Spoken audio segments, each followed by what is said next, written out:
Of course, the next day he accepted, and he could not have done otherwise. There was one special circumstance here.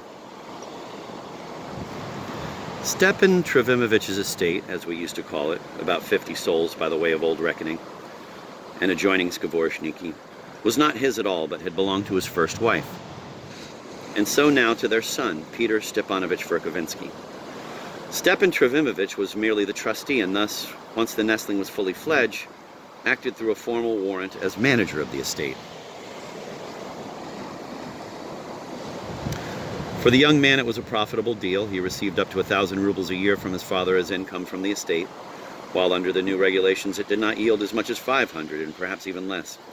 God knows how such arrangements were set up. However, the entire 1,000 was sent by Varvara Petrovna, and Stepan Trofimovich did not contribute a single ruble to it. On the contrary, he pocketed all the income from this bit of land, and furthermore, ruined it altogether by leasing it to some dealer and, in secret from Varvara Petrovna, selling the timber that was its main valuable asset. He had been selling this timber piecemeal for a long time. Its total worth was about 8,000 at least, yet he only got 5 for it. But he sometimes lost too much at the club and was afraid to ask Varvara Petrovna. She ground her teeth when she finally learned of it all, and now the boy suddenly notified him that he was coming himself to sell his property at all costs, and charged his father with promptly arranging for the sale. It was clear that Stepan Trofimovich, being a lofty and disinterested man, felt ashamed before ce cher enfant, whom he had last seen as a student in Petersburg all of 9 years earlier. Originally, the entire estate might have been worth some 13 or 14,000, but now it was unlikely that anyone would give 5 for it. Stepan Trofimovich undoubtedly had every right, in terms of the formal warrant, to sell the timber, and taking into account the impossible annual income of 1,000 rubles, which had been sent punctually for so many years, could make a good defense of himself in any final settlement. But Stepan Trofimovich was noble and had lofty aspirations. A remarkably beautiful thought flashed in his head. To lay out nobly on the table when Petrusha came the highest maximum of the price, that is, even 15,000, without the slightest hint at the sums that had been sent previously. And then firmly, very firmly, with tears, to press ce cher fils to his heart, and so settle all accounts. He began remotely and cautiously unfolding this picture before Varvara Petrovna. He hinted that it would even add some special noble tinge to their friendly connection, to their idea. It would show former fathers and former people generally in such a disinterested and magnanimous light as compared with the new frivolous and social youth. He said many other things, but Varvara Petrovna kept silent. At last she dryly informed him that she would agree to buy their land and would pay the maximum price for it. That is 6,000 or 7,000. Even 4 would have been enough.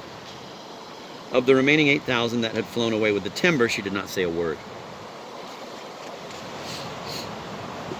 That was a month before the matchmaking. Stepan Trofimovich was struck and began to ponder. Before then, there could still have been a hope that the boy might perhaps not come at all. A hope that is judging from outside and the opinion of some third person. Stepan Trofimovich, as a father, would have rejected indignantly the very notion of such a hope. In any case, up to then all sorts of strange rumors kept reaching us about Petrusha. At first, after finishing his studies at the university about 6 years before, he had hung about Petersburg with nothing to do.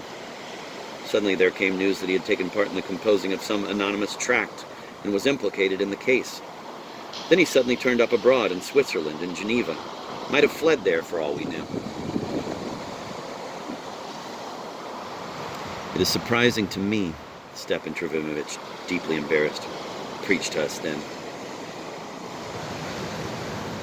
Petrusha, this dear son, he is kind, noble, very sensitive, and I was so glad then in Petersburg, comparing him with modern young people.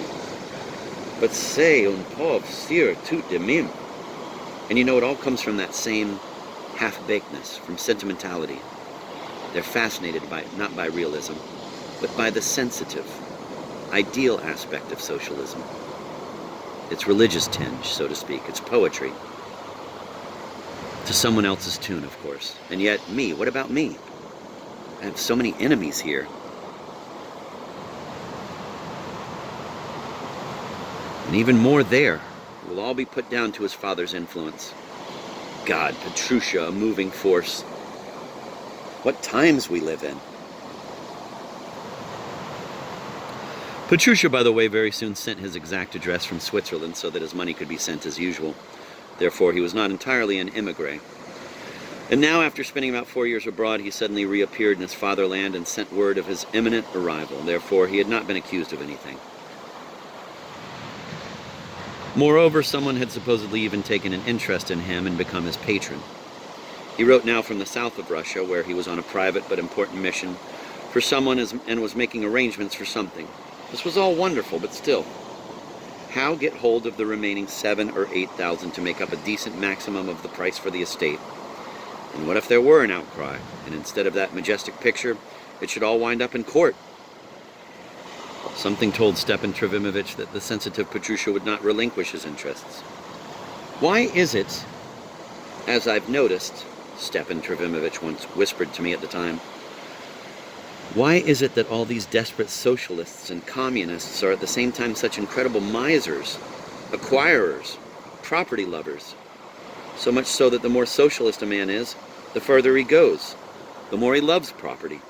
Why is it? Can that, too, come from sentimentality? I do not know what truth there is in Stepan Trofimovich's observation. I only know that Petrusha had obtained some information about the sale of the timber and the rest of it, and that Stepan Trofimovich knew he had obtained this information. I also happened to read Petrusha's letters to his father.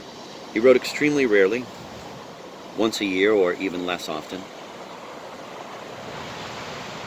But just recently he had sent 2 letters, almost one after the other, giving notice of his imminent arrival.